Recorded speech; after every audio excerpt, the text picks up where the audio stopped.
আব্বা তুমি আমার সাইকেল কিনবো কবে তো বলতিস 1-2 বছর হয়ে আমার সাইকেল কিনবো না তোর বলিস না দামে গুনে সাইকেল একটা ভালো কোয়ালিটি তোর কিন দেওয়া হবে।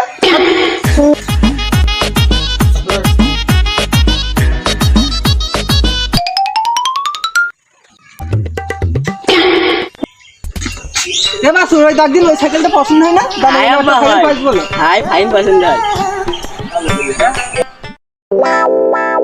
কি করে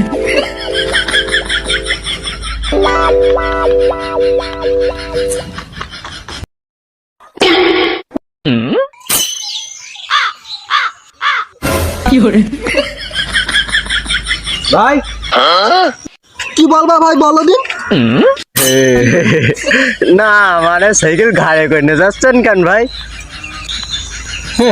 না মানে ওই সাইকেলের চাবি হারাই ফেলাইস তা কি করবো কান্দে করে নিয়ে যাই। অত কষ্ট করে তো লাভ নাই ভাই, এই নেন চাবি।